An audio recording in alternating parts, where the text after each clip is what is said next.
AkronHipHop.com, the ReporterNewspaperOnline.com. Look at here. We have the lovely, very beautiful, very professional. I can tell everybody your name. Why don't you identify yourself to the world and the Black in Ohio? Hey, so happy to be here. My name is Veronica Sims, and I have the privilege to serve as your representative on Summit County Council, 5th District, and also the privilege to serve as the president of the Summit County Black elected officials. Listen, tell everybody how long you've been doing what you do when it comes to being a congresswoman and everything else that you do. Actually, I'm a Summit County Council member. Break it down. Okay, Summit County Council is the overarching governance for the county of Summit. So we kind of arch your local municipalities like Akron, Barberton, Springfield, Franklin Township. And so we represent about a little over 500,000 residents in Summit County. That's dope. Listen, because let me let you in a little secret. The most important part is that you're here to set the record straight on exactly what you do. Now, I'm about to say a funny. You know what a funny is, right? I think so. With you? Yes, of course. Your mask is not matching your outfit. Tell everybody why you're wearing that mask. Hey, this is really about saving lives and not necessarily matching. Although I do appreciate some of the innovation that I see with folks matching their outfits with their masks. That's just that ingenuousness in us. But yeah, it's really about safety. But red does match black and brown. Yeah. You better say it. Yeah. Well, speaking about what's going on in the nation today, we already know what's been happening in Minnesota. We know what happened to our brother George Floyd in Minnesota and everything. So specifically, this is why you're here today. Talk about the pulse of Black in Ohio, what we should be thinking about, what's happening on a national scale, and how it relates to here. So I think that's a very interesting question. And I just to set the record straight, and I think that's sometimes a challenge for the Black community. We're not a homogeneous community. So we are very unique. And so I think that's a challenge that we're often treated as if we're cookie cutters. But I can assure you, no matter how it looks, whether we're protesting or are sitting in silent protest, the pain of what's happening across this nation is just as real here as it is across in Minnesota. So what should we be doing right now? Should we be looting and polluting, rioting and firing? What should we be doing?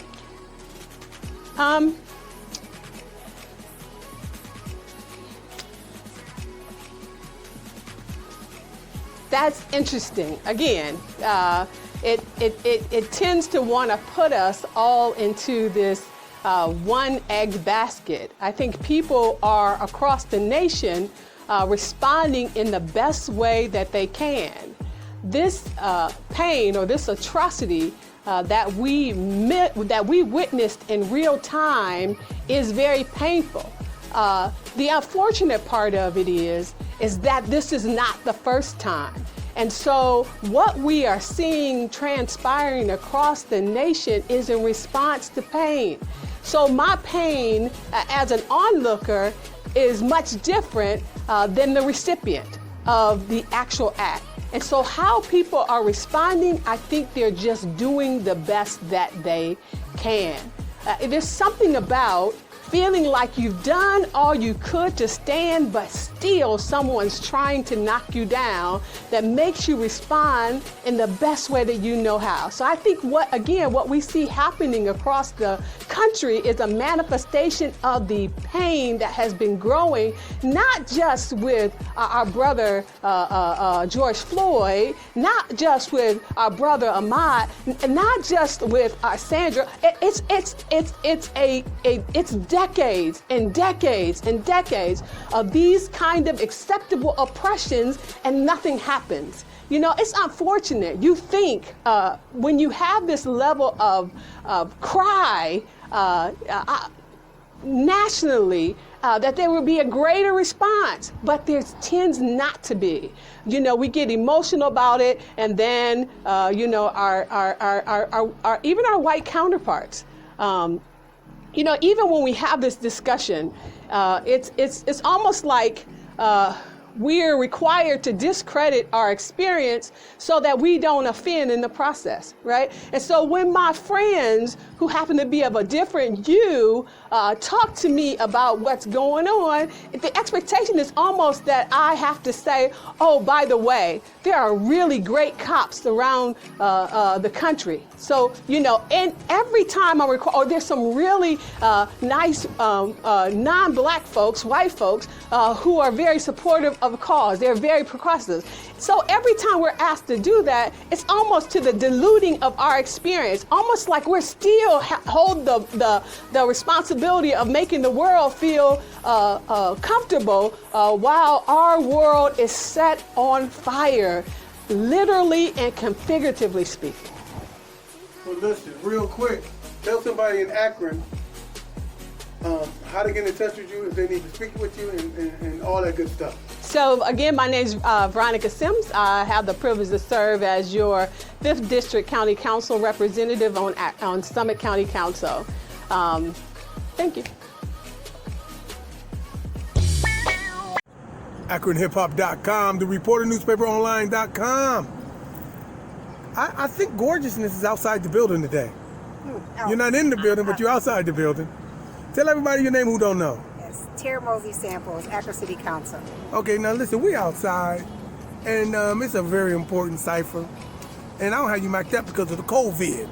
Is that your outfit or is that your face mask? This is my mask. So it ain't got a, okay, it's almost matching your outfit. I got to coordinate. You got to coordinate? Okay, so listen, you know what's going on in Minneapolis? Right. You know what's going on with our brother George Floyd and everything. Let's talk about what's happening there and how it relates to here in Akron, Ohio. Right. So we all know, those who've been following this for years, that we have a problem with police brutality as it relates to black men. Minneapolis seems to have a serious problem as it relates to it, where you have 11 African-American men who have been killed in the last 10 years in that state. None have ever been prosecuted.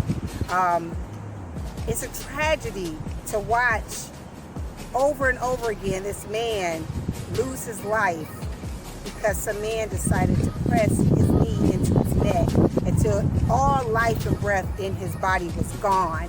He died on a sidewalk, and the world has watched it over and over again. Over and over again. It's something that has played not just in my mind, but in minds across the nation. Can I say something real quick? Yes. You know what really killed me? Is having that grown man, alpha male, scream for his mama. Mama. That hurt my heart. That hurt my feelings. And it was like he knew at that moment. He knew at that moment that his life was leaving him. And it's unfortunate that we are here again. Not even a month. Not even a month. We just had Sean Reed killed at the hands of the police officer that nobody even talks about. This young man was in his car, was so afraid he jumps out and runs. They chased him down like he was a freaking dog and shot the boy so many times it was recorded saying his family wouldn't be able to have an open casket because they had shot him so many times. Come on. This young man was a veteran. So we're not going to forget about him in the midst of all of this, because they chased him down like they were hunting him. Like they were hunting him. Four black men have been killed in the month of May at the hands of rogue police officers. Let's make sure we say that. Rogue police officers. Not to mention that sister who got her house ran into. And let's talk about her, the essential worker. And then they had the nerve to try to indict and arrest her boyfriend. For holding it down. For murder. Right. And then that 911 call was released. And let me tell you, in the words of Will Smith, this is not the beginning. This has been going on since the beginning of time. Now it's just being filmed. This is nothing new. We're just here again because we all sat and watched it over and over again. Black, white, brown people all watched this and felt a sense of anger and sorrow and outrage that we are here having the same conversation with a man on the street saying, I can't breathe. I can't breathe. Come on, man. So how should we react here in Akron, Ohio? What should we do? How should we let people know, the world know how we feel?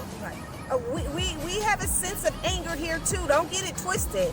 Let me tell you about the people of Akron, Ohio. We love each other. We love our city, black, white, and brown. When I look at these pictures on TV, there's just as many, if not more, white people out protesting as there are black people. So this is not a race issue.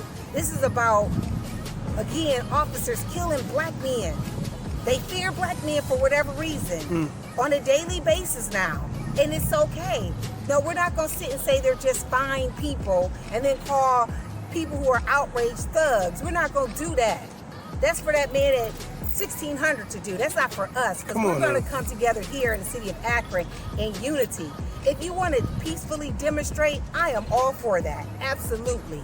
There is unity in numbers when it's peace involved. We need to stand up to make sure there's absolutely change that comes for this. We're not going to just have an election talk. People giving us talking points because they want to get in these seats.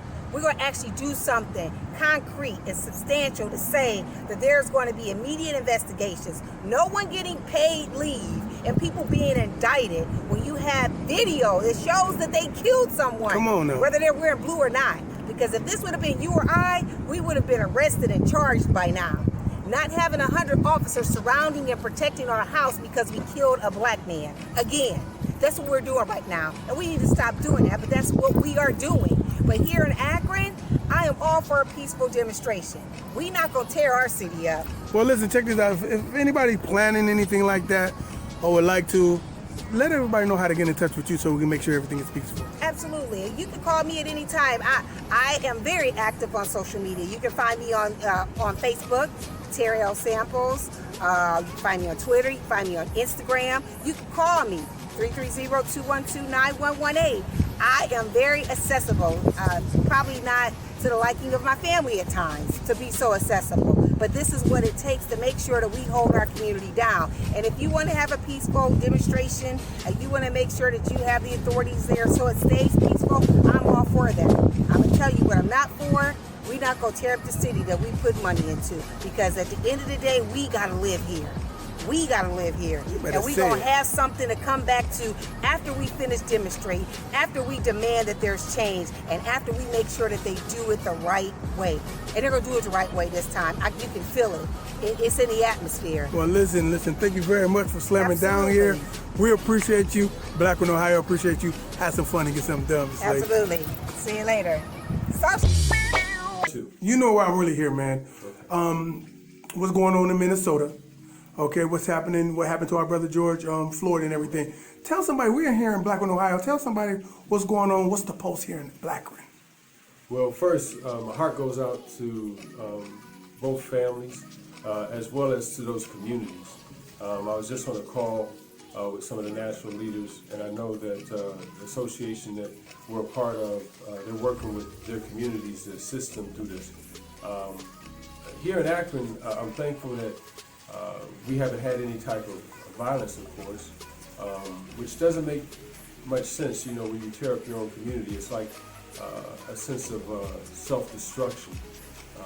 What's needed in Minneapolis and what's needed here in Akron is a plan. This shouldn't shock us. Emmett Till, and we can go from Emmett Till on up. This, unfortunately, is a reoccurring occurrence in our community. But what we need to do is work from where we are to address the issue. So from my perspective as a legislator, I need to be working with my colleagues on city council and administration to make sure that we have the policies in place to address issues like this. I received a letter from one of my constituents asking what are our standards, our protocol for addressing and vetting out bad police in our police force, to deal with the racial disparities within our police force and within our city policies and whatnot.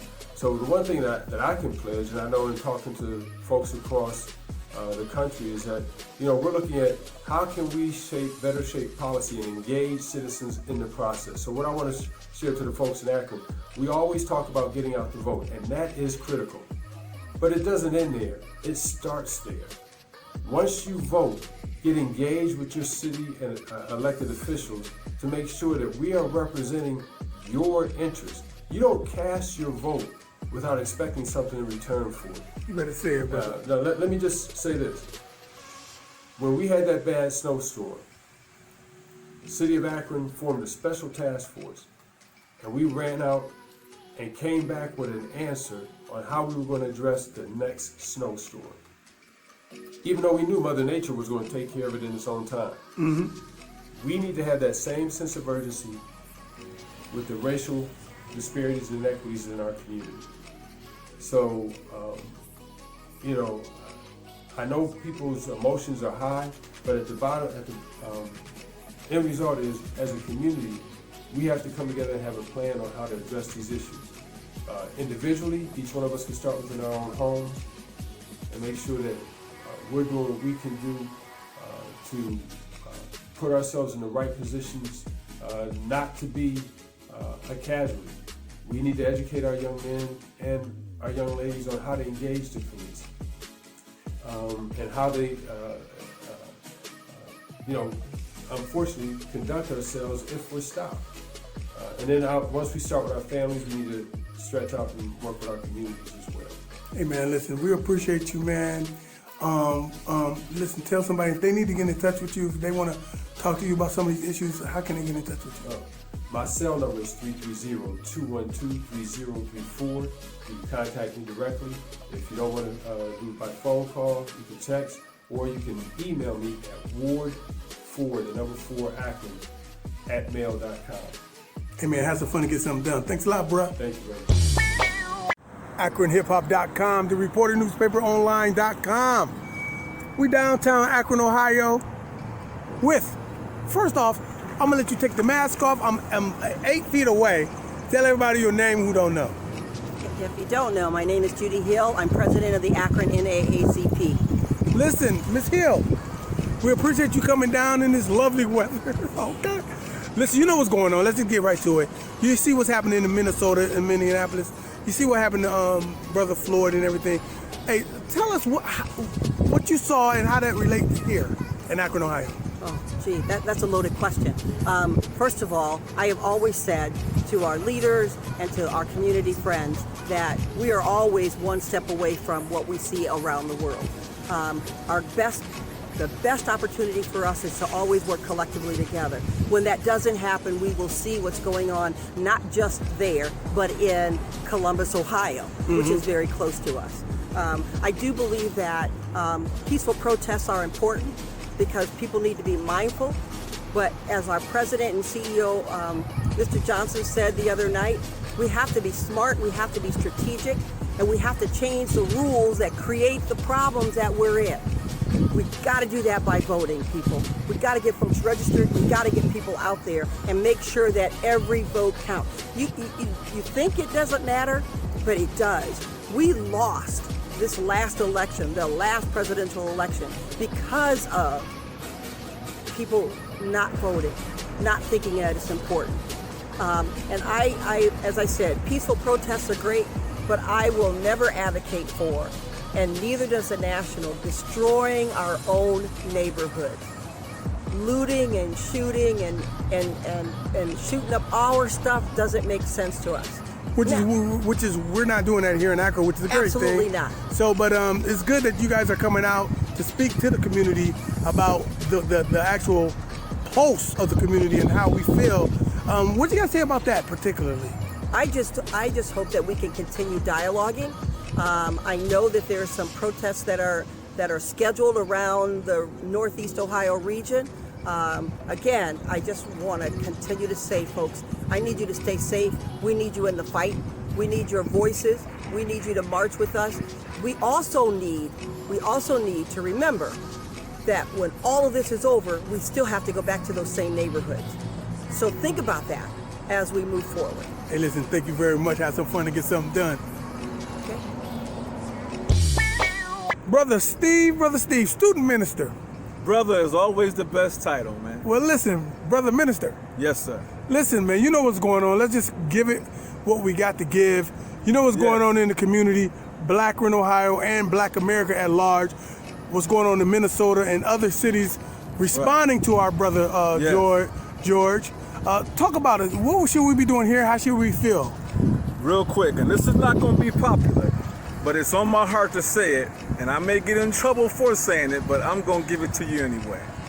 In 1995, as we were going into the Million Man March, after the Honorable Louis Farrakhan came out on the mall and saw those 1.2, nearly 2 million black men, he knew, and he later would comment, that he was looking at an army, the biggest army on earth, second only probably to China. But these were all black men. In that crowd were 75% Christian, and in that crowd were also Bloods, Crips, and other members of what we call street organizations. This is the army. Why am I saying that? The last time I was here, I poked at it, but I didn't get into it, Brother Hiram. But when I was in Cleveland about 3 months ago, I was doing a lecture at Mosque 18, and I was asking the question, how can we lose a Tamir Rice, our 12-year-old baby boy, slaughtered by the Cleveland Police Department and the Heartless Felons, one of the, quote, most notorious street organizations in Cleveland. I put that in quote. These are our sons, but they're now being billed by authorities as bestial, as maniacal, as thuggish, as killers. How can they have no answer? How can this officer walk around and feel safe? How can Zimmerman walk around and feel safe after killing and slaughtering our sons? Where are we as black men on this? Come on, man. My main man, the rapper, boy, I'm drawing a blank on his name right now. Who? Is it T.I.? No, not T.I. It'll come to me. All right, go but ahead, he bro. raised the question on Ricky Smiley's morning show yesterday, where I thought we were thugs, brother. I thought we were gangsters. You better say it, brother. And now you watch them, and this most recent one in St. Paul was personal because it wasn't a shot and then the brother dies. It wasn't a choke and then the brother dies. I put my knee on your neck and then I move it around for 9 minutes and the brother dies. That's personal, man. I don't have no regard for your life, and I don't care who sees it. You can't do a damn thing about it. Arrogance. That's the message. So now St. Paul has erupted and other cities have followed suit because we know this one is a little bit different. But my challenge is, where's our army right now? You let a white man walk around your neighborhood strapped with an AR-13 right on Copy Road 2 years ago, and all the killers out here driving with your cars and your rims and all this flash, and you don't have no answer for that. There's several reasons why we're not responding like we could respond. What are you saying, Brother Muhammad? Should the street gangs kill the police? Is that what you're saying? I'm saying that they gave you guns knowing that you would never use them against anybody who's a real enemy to you. And let's be clear, war has been waged on you, black man. It never stopped from day one. Go back in the 60s and you see black men walking around with street board signs on saying, I am a man. Who are you talking to, bruh? Who do you need to convince that you a man out here? Who? Who are you talking to? Do you want the government to know you a man? The president to know you a man? Do you want the black woman to know you a man? Do you need to be convinced that you a man? And what do men do in cases like this? Now, if me and Brother Hiram got beef, and the moment I see him, I know it's on. We don't have beef, we brothers. Come on now. But if he's an enemy to me, I don't see him and say, well, I hope it don't go down this time. I'm braced for the challenge. When Jeffrey Stevens was killed many years ago, right around this time of year, July 5th, the morning, he's the one that called the police because some young brothers in the valley were having gunplay with his son. He calls the police come and they shoot him dead right in front of his 21-year-old son. And what do? We gathered around like we always do. We marched in protest like we always do, hoping for an outcome that never will be because it's not in them to give you justice. I'm asking us to do one thing: reframe how you think. If anybody else would strangle you to death, if anybody else would slaughter you in the streets, you would identify that and categorize it as an act of war. What are we hoping that's going to be different in this scenario? Is the police a legitimate organization? They say so. When you get a minute, go look at the movie 12 Years a Slave. Come on and now. you'll see how overseer graduated to officer. Protect and serve them, but hunt and kill you. That's the agenda. Now, if any of them are good, and I've been helped by the police, but with a good police, with a good white entertainers, with a good white sports enthusiast, please stand up. Come on now. You fired Colin Kaepernick Come on for the because he took a knee for this very thing. Come on, man. Now show me where brother is wrong. Then, So again, brother, all I'm saying is this can't happen and we don't have any answer for it. So all those who are strapped, you already are free of fear, you're free of any kind of residual guilt because you're still babies. But we need you to accept the guidance so we can begin to police and protect our own neighborhood. And when you kill me, then you just killed Brother Hiram. I hope he would feel that way. Of And course. if you mess with him or any of his offspring, those are my sons. I'm not gonna say, well, don't mess with mine. Ricky Smiley made that comment on his program a day or two ago, and Eva jumped in and said, but Rick, this is your son. He is your son. He is your son. That's the thinking that we gotta get to today if we're gonna really get together and do anything. One last point. When our moral compass is right, then you're endowed with the necessary authority to do whatever is necessary to protect your life, the life of your family, and the life of your community. We already have that obligation as men. That's what men do. We're asking you to come together, let's get together, let's talk to our young men in the streets, man. That's your army.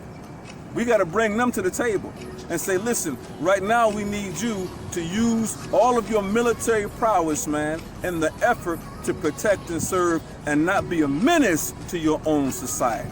These are our sons, man.